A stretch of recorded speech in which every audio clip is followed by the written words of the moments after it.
beli susu, beli ayam, beli buah mangga.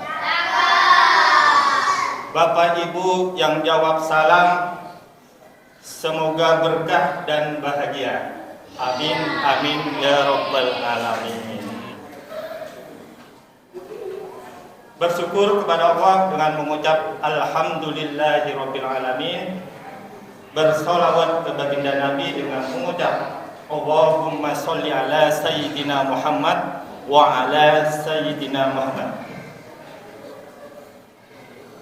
Pemirsa jamaah Masjid Al-Hidayah yang insya Allah dirahmati Allah. Kenapa saya bilang pemirsa? Namanya Al-Hidayah, mendekati Indosiar paling tidak. Bapak Ibu apa kabar? Alhamdulillah, luar biasa. Di bulan Ramadan ini sebentar lagi menginjak Lebaran. Gak lama lagi, ini sudah menginjak malam ke-9.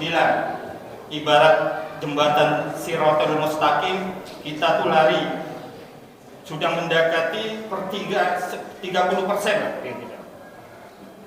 Jadi kalau kita sering-sering sholat tarawih, beda dengan orang yang tidak tarawih. Kalau orang sholat tarawih, jalannya di jembatan Shirathul Mustaqim itu lari supaya mendekatin surga. Tapi orang yang tidak sholat tarawih, mau berangkat aja susah. Mau jalan nggak? Syukur alhamdulillah para jemaah Masjid Al-Hidayah masih banyak. Semoga inilah penghuni surganya Allah. Amin, amin ya rabbal alamin.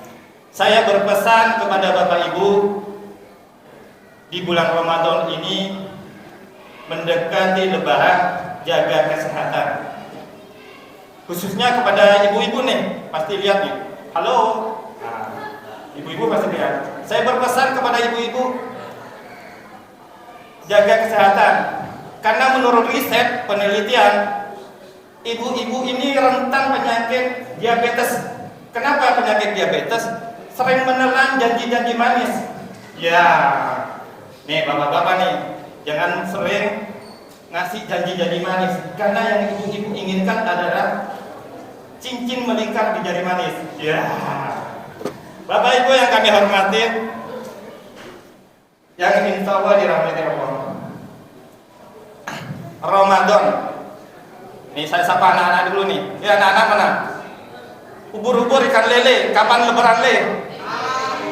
Nah gitu. Saya kasih pertanyaan nih. Oke, saya kasih pertanyaan.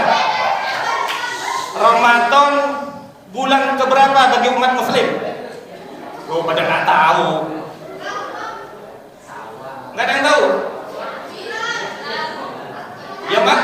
Oh, ngomong 9-nya di sana, ya nggak ke sini, ya masuk lagi. Ngomong 9 di sana, nggak sini. Batal. Nah, sini. Ramadan bulan keberapa bagi umat Muslim? 9. Pinter. Sekolah di mana sih? Selamat. Ya. Ya. Ini saya ingatkan adik-adik ya. Jadi kenapa imam itu selalu mengingatkan jangan ribut, jangan berisik. Kalian tuh boleh ribut tapi jangan mengeluarkan suara. Kenapa? Kita ini kan beribadah ini seolah-olah memati besok. Artinya bapak-bapak dan ibu-ibu yang mau sholat itu mau bertumanina dan khusyuk. Itu tujuannya, bukan apa-apa. Jadi saya mohon kepada adik-adik, silakan kamu bercanda, tapi jangan mengeluarkan suara. Bisa nggak kira-kira? Kasihan nih bapak-bapak, ibu-ibu yang datang ke masjid. Tujuannya apa? Itu tadi. Karena bapak-bapak, ibu-ibu ini akan segera mau tamat. Gitu. Ngerti nggak? Beda dengan kalian gitu. Itu tujuannya. Jadi hormatilah bapak-bapak, ibu-ibu yang mau sholat ini. Silahkan bercanda, tapi jangan mengeluarkan suara. Gitu. Kan kita diajarin kalau mau sholat itu bertumakninah dan khusyuk. Gitu. Ya, terima kasih bagi adik-adik, anak-anak yang sudah tertib sholat di masjid kita yang kita cintai ini. Ramadan itu bulan yang mulia, bulan yang agung, bulan yang penuh dengan ampun. Jadi ada kenapa Rasulullah SAW memberikan kabar gembira kepada para sahabatnya, qad ja'atun sahrul Ramadan sahrun mubarak. Telah tiba bulan Ramadan, bulan yang diberkahi. Kita ambil garis bawahi bulan yang diberkahi. Berkah itu bukan berarti kita banyak sedikitnya fulus, bukan sehat sakit, bukan kaya, bukan miskin. Miskin bisa jadi berkah, kaya juga jadi berkah. Mengapa? Kadang apa yang kita ini dengan keberkahan itu? Para ulama mengatakan ziyadatul khair, artinya yaitu bertambahnya kebaikan. Bertambah nggak kita kebaikan ini selama Ramadan? Duhanya nambah nggak? Ngajinya nambah nggak? Kalau nyak encing babe, kata orang Betawi dia. Nyak, berkah nggak Ramadannya? Wah, berkah. Jualan cimolnya omsetnya 1 M. Nah, itu kan. Alhamdulillah. Tapi bukan itu qiyamul khair, bertambahnya ibadah kita. Omset boleh 1 miliar, tapi sholat subuhnya 14. Omset boleh 1 miliar, puasa ngomongin orang lain. Ya, wah, jangan suzon tuh. Jadi bukan bapak ibu yang ada di sini sebenarnya. Bapak ibu yang ada di perbatasan Timor Leste sana yang suka ngegibah. Kalau ibu-ibu sini ya saya yakin kan sering ikut pengajian. Insya Allah amalnya dipakai. Terus bagaimana Ramadan ini supaya tidak sia-sia? Mana kira-kira? Yaitu luruskan niat. Luruskan niat kita itu sebagai amalan akhirat. Bagaimana amalan dunia menjadi amalan akhirat kalau tujuannya benar? Sebaliknya, amalan dunia menjadi amalan akhirat kalau niatnya salah. Contoh, ibu-ibu nih boleh pakai gamis yang boleh ngutang sama ustadzah kemarin, ya ibu ya, gamis.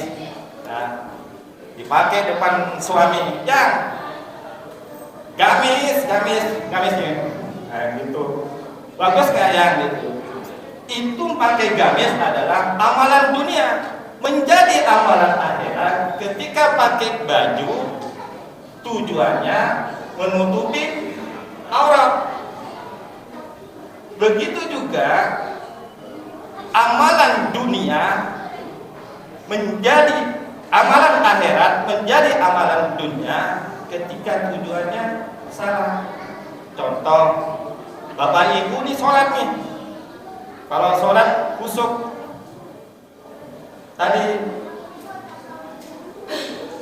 biasanya takbirnya Allahu Akbar, giliran ada mertua di sampingnya kanan kiri, sholatnya lain lagi Allahu Akbar supaya didengar. Itu tadi contoh amalan akhirat menjadi amalan dunia. Contohnya lagi ibu-ibu, hai guys, biasa kan zaman sekarang. Amalan akhirat itu Ibarat contoh sekarang ibu beribadah, sholat, sedekah. Sedekahnya zaman sekarang milenial kan biasa. Hai guys, ya kan, sedekah guys. Nah, dicontohkan kayak gitu. Itu tadi contoh amalan dunia, amalan akhirat menjadi amalan dunia. Cukup sekian, nggak boleh panjang karena waktu. Ya, pohon mangga, pohon rambutan. Pohon rambutan ada lalat. Ada kesalahan dan perbedaan, tolong dimaafkan karena saya hanya lulusan pesantren Tilan. Wabillahi taufik wal hidayah. Wassalamualaikum warahmatullahi wabarakatuh.